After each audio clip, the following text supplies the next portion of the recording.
Hello friends, coder brains के इस channel में मैं उन्नीस आप सभी का एक बार फिर से बहुत बहुत स्वागत करता हूं। दोस्तों, ये जर्नी टू इंटर्नशिप है और इसमें सबसे पहली जो चीज़ हम पढ़ रहे हैं वो पढ़ रहे हैं कोर जावा। इसमें हम क्या क्या चीज़ें पढ़ने वाली हैं एक बार फिर से मैं आपको बता दूं। इसमें मैं पढ़ने वाला हूँ सॉरी पढ़ाने वाला हूँ आपको core Java, JDBC, Java database connectivity, servlet, JSP, Hibernate, Spring Boot, JPE, MVC और रेस्ट। ये सारी चीज़ें मैं पढ़ाऊंगा और ये एक इंटर्नशिप जर्नी होगी जिसमें हमको शुरू से लेकर अंत तक जब हम पढ़ लेंगे तो हमारी इंटर्नशिप पक्की हो जाएगी। और कैसे अप्लाई करनी है सारी चीज़ें मैं ड्यूरिंग द कोर्स बताऊंगा और कब अप्लाई करना है। तो आपको अप्लाई इस स्प्रिंग बोर्ड पढ़ने के बाद शुरू कर देना है, राइट। तो कोर जावा पढ़ रहे हैं। कोर जावा में हम सबसे पहले क्या क्या कर चुके हैं अभी तक वो एक बार मैं आपको बता दूं। इस कोर जावा के इस ट्यूटोरियल में पिछले दो ट्यूटोरियल में हम सबसे पहले अभी तक एक तो मैंने इंट्रोडक्शन दिया कि ये कोर्स कैसे चलने वाला है, और दूसरा हमने जेडीके डाउनलोड किया और जेडीके का पाथ सेट किया। और जेडीके करने के बाद हमने इक्लिप्स को डाउनलोड किया और इक्लिप्स में एक हेलो वर्ल्ड प्रोग्रामिंग करी, राइट। हेलो वर्ल्ड प्रोग्रामिंग कर ली है। मतलब इतने काम हम दो लेक्चर में अभी तक कर चुके हैं। तीसरा हमारा जो लेक्चर होगा वो होगा, अभी जो ये लेक्चर चल रहा है वो होगा पूरी तरह से वेरिएबल पे डेडिकेटेड, राइट। तो चलिए हम वेरिएबल पढ़ते हैं। और यार मैं अब ट्रेडिशनल तरीका नहीं अपनाऊंगा जैसे अपना नोट्स बनाओ और एक एक चीज़ लिखो कैसे। तो उसके लिए हम कोई वेबसाइट प्रीफर कर लेते हैं जिस पे हम चीज़ें ऑलरेडी लिखी हुई हो, बस उसको पढ़ के हमको समझा देना होगा। तो काफ़ी जल्दी चीज़ें होंगी, राइट।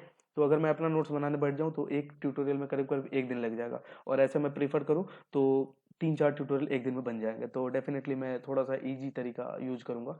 हालांकि समझने में आपको कोई परेशानी नहीं होगी, ये मेरी गारंटी है।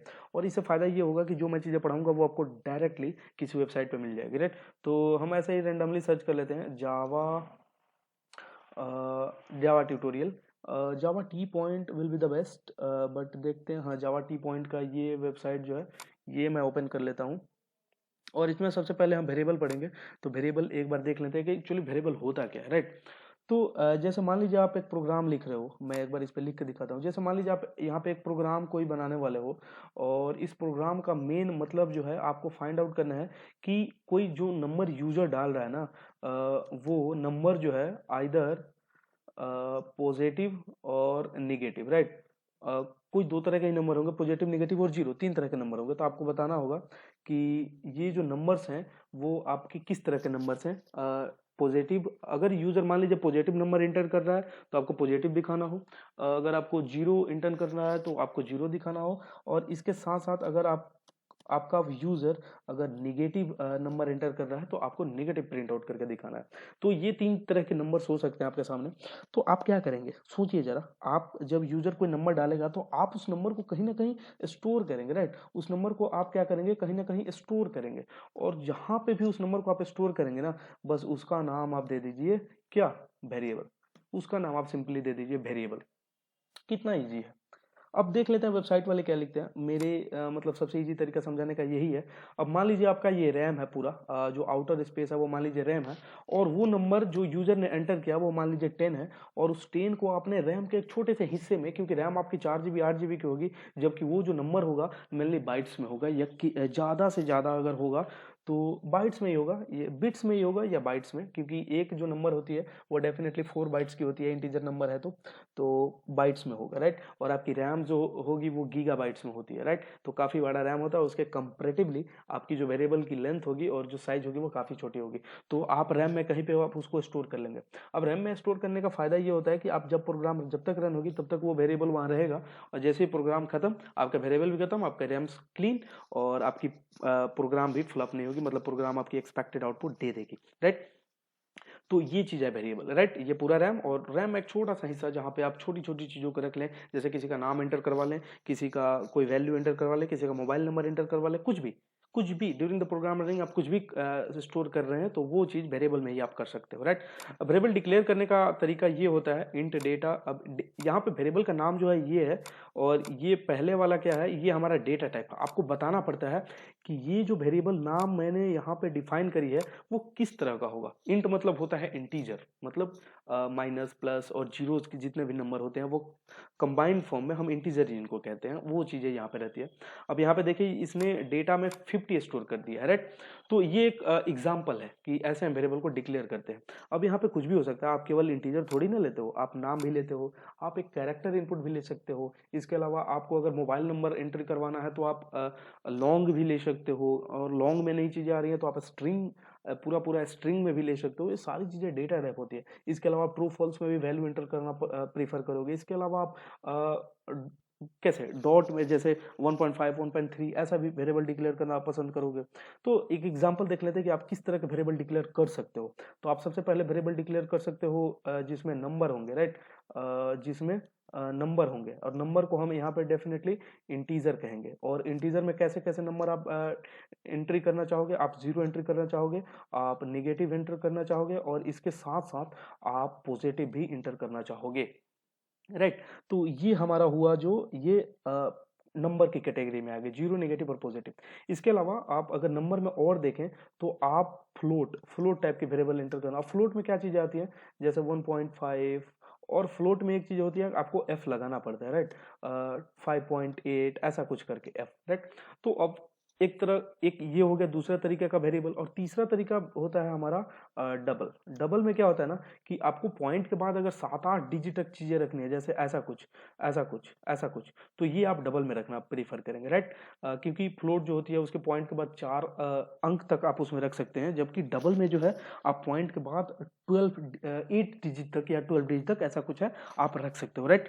तो जब भी आपको डॉट के बाद ज़्यादा चीज़ें रखनी हो, एक्यूरेसी ज़्यादा रखनी हो, तो आप डबल में वेरिएबल डिक्लेयर करें, और फ्लोट में तभी करें। ये डेटा टाइप की चीज़ें हैं, ये मैं डेटा टाइप जब पढ़ाऊंगा तब बताऊंगा कि ये कैसे कैसे काम करता है, डबल, फ्लोट, इंटीजर, ऐसा कुछ। तो बस अभी के लिए आप जान लें कितने तरह के आप वेरिएबल डिक्लेयर कर सकते हो आप जब आपकी प्रोग्राम रन हो रही होती है।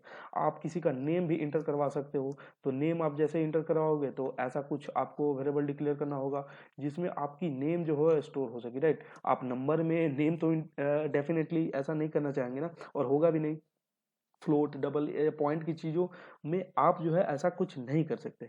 नेम में नेम के साथ साथ अगर आपको कुछ कैरेक्टर भी अगर आपको इनपुट करवाना पड़ सकता है, कभी कभी आपको चेक करना पड़ सकता है कि ये कैरेक्टर जो है ABCD वाला कैरेक्टर है या इसके बाहर का कैरेक्टर है। अगर कोई प्रोग्राम ऐसा लिखने को बोल दे तो आपको क्या कैरेक्टर पहले इनपुट कराना होगा, ऐसा कुछ, ताकि सॉरी ऐसा कुछ ऐसा कुछ कि आप एक एक कैरेक्टर को चेक कर पाए, राइट, एक एक कैरेक्टर को आप चेक कर पाए। इसके अलावा आप बूलियन मतलब डिसीजन मेकिंग, या जिसको हम बूलियन अभी के लिए कह देते हैं, बूलियन क्या होती है वो आप आगे देख लेंगे।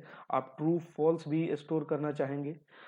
तो these are the number of data or the types of data that you want to enter into your program, right? तो ऐसे डेटा आप अपने प्रोग्राम में एंटर करना चाहोगे अपने यूजर से, राइट। अब सोचो जरा, इसके अलावा भी अगर कोई चीज़ बचती है तो वो इस कैटेगरी में ऑलरेडी आ जाएगी। अगर इसके अलावा कोई चीज़ बचती है तो आप मेरे कमेंट सेक्शन बताओ यार कि ये चीज़ आप स्टोर नहीं करा सकते, तो मैं उसको देखूंगा एक बार कि कैसे उसको स्टोर करना होता है। और वेरिएबल जब आप आगे पढ़ लोगे ना तो आपको डेफिनेटली सारी चीज़ें आपको क्लियर हो जाएंगी, राइट। तो एक बार एक वेरिएबल डिक्लेयर करके हम देख लेते हैं अपने जावा के कोड में। जो हेलो वर्ल्ड हमने प्रोग्राम लिखा है इसको ऑलरेडी हम काट देते हैं, और मैं क्या करूंगा ना कि इसका जैसे ये ट्यूटोरियल बन रहा है ना, इसको मैं अपने गिटहब पे रखते जाऊंगा और वहां से आप इसको एक्सेस कर लेना, राइट। तो that will be the best idea I think. और वहां से आप डायरेक्टली सोर्स कोड को डाउनलोड कर सकते हो, रेपो को क्लोन कर सकते हो। तो एक बार आप गिटहब जरूर पढ़ लेना यार, गिटहब काफी इंपॉर्टेंट चीज है। तो मैं यहाँ रेकमेंड करूंगा कि ये कोर्स जैसे ही चल रहा है तो आप पैरेलली एक गिटहब का कोर्स कर लो, क्योंकि एक दो ट्यूटोरियल के बाद गिटहब की यूज आने वाली है। अगर आप कहेंगे तो मैं गिटहब का भी ट्यूटोरियल बना दूंगा एक वीडियो में, वो भी खत्म हो जाएगी। तो क्लास यहाँ पे एक बनाते हैं, डेफिनेटली आपको हमेशा एक क्लास बनाना पड़ता है। तो आपको ये आइडिया तो हो ही गया, जब भी आपको एक नया प्रोग्राम लिखना होगा तो आपको एक क्लास बनाना पड़ेगा, राइट। तो यहाँ पे उस क्लास का नाम मैं क्या रखूंगा, उस क्लास का नाम मैं रख दूंगा पॉजिटिव चेक, राइट। मतलब इसमें चेक होगा कि वो नंबर जो है पॉजिटिव है कि नहीं। और मैं फिर भूल गया कि ये मेन मेथड ऑटोमेटिक लिख दे, लेकिन कोई बात नहीं, अगर नहीं लिखा तो मेरे पास ये मेथड है, मैं मेन लिख के कंट्रोल स्पेस दबा के एंटर दबा दूंगा तो हमारा मेन मेथड आ जाएगा। अब मेरे को वेरिएबल डिक्लेयर करना है, और मान लीजिए इंटीजर वेरिएबल डिक्लेयर करना है, तो आपको इंट लिखना होगा। इंट ये क्यों लिखा, ये मैं डेटा टाइप जब पढ़ाऊंगा ना तब आपको क्लियर हो जाएगा, राइट। तो अभी के लिए आप जान लें कि इंट ऐसा लिखना होगा, और वेरिएबल का नाम आप कुछ भी लिख सकते हैं, जैसे वैर वैर तो एक कीवर्ड है पीएचपी में, लेकिन जावा में आप वैर लिख सकते हो, राइट। ऐसा कुछ जैसे नम आप लिख सकते हो। आप वेरिएबल का नाम जो है कभी भी इन सभी साइन से स्टार्ट नहीं कर सकते, राइट। तो आपको एरर मिल जाएगी, राइट। आप कभी वेरिएबल के नाम में ये स्पेशल कैरेक्टर नहीं रख सकते। हाँ, वेरिएबल का नाम में एक ही स्पेशल कैरेक्टर अलाउड है, दैट इज अंडरस्कोर। अंडरस्कोर आप उस वेरिएबल के नाम में रख सकते हो, राइट। तो अंडरस्कोर जब आप रखोगे तो वो कुछ दिक्कत नहीं करेगा, लेकिन जैसे ही आप ये सारी चीजें रख दोगे ना तो आपको एरर मिल जाएंगे। और एरर में क्या होगा कि syntax error on token this, delete this token, तो ये टोकन आप डिलीट कर दो, आपकी एरर चली जाएगी। कुछ भी आप नाम रख सकते हो। और यहाँ पे देखिए आपकी एक वार्निंग आएगी कि इसमें आप वैल्यू इनिशियलाइज नहीं किए हैं या आपने इसका यूज नहीं किया है। तो डेफिनेटली अभी हम इस वेरिएबल का यूज नहीं किए हैं, तो इस वजह से ये वार्निंग दे रहा है। तो ये इक्लिप्स की इंटेलिजेंसी है जो आपको वार्निंग तक दे देता है कि आप इस वेरिएबल का कहीं भी यूज नहीं किया, आप इसको हटा दें। तो ये वेरिएबल डिक्लेयर करने का तरीका है। अब वेरिएबल कितने तरह का होता है, एक एक चीज एक एक बार में हम उस पर देख लेते हैं। तो पहला वेरिएबल जो होता है वो लोकल वेरिएबल होता है। अब लोकल वेरिएबल क्या होता है, तो लोकल वेरिएबल समझने के लिए सबसे आसान जो तरीका है ये आप पढ़ लेना। मैं यहाँ पे प्रैक्टिकल करके दिखा देता हूँ। अब देखिए लोकल और इसको हम कैसे समझेंगे कि लोकल कौन है। अब जैसे अब मान लीजिए आपका एक गांव है, राइट। आपका जैसे एक गांव है, इसको मैं थोड़ा सा यहाँ पे समझाऊंगा। और जैसे मान लीजिए आपकी एक विलेज है, राइट। आपकी एक विलेज है। अब एड्रेस आप कैसे बताते हो, सबसे पहले आप विलेज लिखते हो, विलेज के जस्ट बाद आप लिखते हो कि आप किस सिटी से आते हो। सिटी से लिखने के बाद आप लिखते हो कि आपका डिस्ट्रिक्ट कौन सा है। डिस्ट्रिक्ट लिखने के बाद आप लिखते हो कि आपका स्टेट कौन सा है, राइट। तो ये तरीका होता है जब आप एड्रेस लिखते हो। तो तब आपका एड्रेस पहुंचने के लिए सबसे पहले वो स्टेट पे जाते हैं, फिर डिस्ट्रिक्ट, फिर सिटी, फिर विलेज में आपके घर पे पहुंच जाते हैं, राइट। तो आपके जो विलेज के लोग हैं, राइट, आपके जो विलेज के लोग हैं आपके लिए वो क्या हुए, लोकल हुए, राइट। आपके जो सिटी के लोग हैं वो आपके लिए लोकल हुए, डिस्ट्रिक्ट के जो लोग हैं वो आपके लिए लोकल हुए, और स्टेट के भी लोग बाय द वे लोकल ही हुए। लेकिन अगर आप दूसरे स्टेट में चले जाओ ना, अगर आपका कोई फ्रेंड मान लीजिए दूसरे स्टेट में रह रहा हो, तो अगर आप उस स्टेट में चले जाओ तो दैट इज नॉट लोकल, तो वो लोकल नहीं हो गया। आप दूसरे स्टेट में जा रहे हो तो आप ऐसा कहोगे यार वो लोकल एरिया नहीं है, उसमें थोड़ा सा मेरे को जाने में डर लग रहा है, ऐसा कुछ बोलोगे। तो उस लोकल को पहचानने का तरीका आपका ये है कि कौन सी चीजें हमारे घर से नजदीक हैं वो लोकल हो गए, राइट। तो यहाँ प्रोग्राम में भी ये चीज समझने का काफी अच्छा तरीका है कि कर्ली ब्रेसेस ओपन और कर्ली ब्रेसेस क्लोज के बीच का एरिया जो है ना, वो हमारा लोकल एरिया है, राइट। तो यहाँ पे आप जो भी वेरिएबल डिक्लेयर करोगे दैट इज लोकल वेरिएबल। अब लोकल इसे क्यों कहेंगे, क्योंकि ये बस इसके अंदर है और इसके जैसे ही बाहर आप निकलोगे उसका काम खत्म, वो वहां दिखाई भी नहीं देगा। तो इसलिए हम इसको लोकल वेरिएबल कहते हैं। तो ये जो वेरिएबल है हमारा, ये हमारा लोकल वेरिएबल है, राइट। तो आपको आई होप कि क्लियर हो गया हो कि लोकल वेरिएबल कहते किसको है। इससे इजी तरीके में आई डोंट थिंक कि कोई समझा पाए। अब इंस्टेंस वेरिएबल क्या है और स्टैटिक वेरिएबल क्या है, तो एक बार आप देख लीजिए, इसका थोड़ा सा डेफिनेशन पढ़ लेता हूँ मैं। Variable declared inside the class but outside the body of method. Simple सा कह रहा है कि क्लास के अंदर हो, ये हमारा क्लास है। क्लास क्या होता है मैंने पहले बता दिया कि 3-4 लेक्चर इसके लूंगा। और ये हमारा मेथड होता है, राइट। मेथड भी क्या होता है, एक सिंपल फंक्शन। अब फंक्शन क्या है ये भी नहीं पता है तो आगे मैं लेक्चर लूंगा इसके, अभी के लिए बस इतना समझ लो। अभी चीजें सीखते जाओ, एकदम से जब चीजें एक साथ इकट्ठी हो जाएंगी ना तो आपको लगेगा यार अरे यार मेरे को ये चीजें भी आने लगी। तो बड़ी कमाल की चीजें होती है जावा सीखने में। थोड़ी सी दिक्कत शुरू में आती है, लेकिन जब एक बार आप चीजों को समअप कर लेते हो ना फिर मजा आता है। तो ये होती है क्लास और ये होती है हमारी मेथड। तो वो क्या कह रहा है कि क्लास के अंदर लेकिन मेथड के बाहर, तो क्लास के अंदर लेकिन मेथड के बाहर अगर यहाँ पे कोई चीज आप डिक्लेयर कर रहे हो तो that is nothing other than instance variable, right. तो ये चीजें हो गई इंस्टेंस वेरिएबल, राइट। ये इंस्टेंस वेरिएबल हो गया और ये जो हमारा हो गया ये लोकल वेरिएबल हो गया, ठीक है। अब आप एक चीज अगर गौर करें, जैसे मैं ये वेरिएबल का नाम लिख रहा हूं तो आप एक चीज देख रहे होंगे, पहला लेटर मैं स्मॉल और बाकी जो दूसरा वर्ड शुरू हो रहा है उसका पहला लेटर जो है मैं कैपिटल लिख रहा हूं। ऐसा क्यों, तो ऐसा इसलिए क्योंकि जब भी आप जावा में वेरिएबल का नाम लिखते हो ना तो आपको कैमल केसिंग यूज करनी पड़ती है, राइट। आप जब भी वेरिएबल का नाम लिखते हो तो आपको कैमल केसिंग यूज करनी पड़ती है। This is not camel casing, ये कैमल केसिंग नहीं है। तो कैमल केसिंग कैसे लिखते हैं, पहला वर्ड का पहला लेटर स्मॉल और दूसरे वर्ड का पहला लेटर आपको लिखना पड़ता है capital, that is camel casing. तो ये जावा में कब कब यूज होता है, जब आप वो वेरिएबल का नाम और साथ साथ आपको जब मेथड का नाम लिखना हो तब आप ऐसे यूज करेंगे, इसके अलावा आप ऐसा यूज नहीं करेंगे, राइट।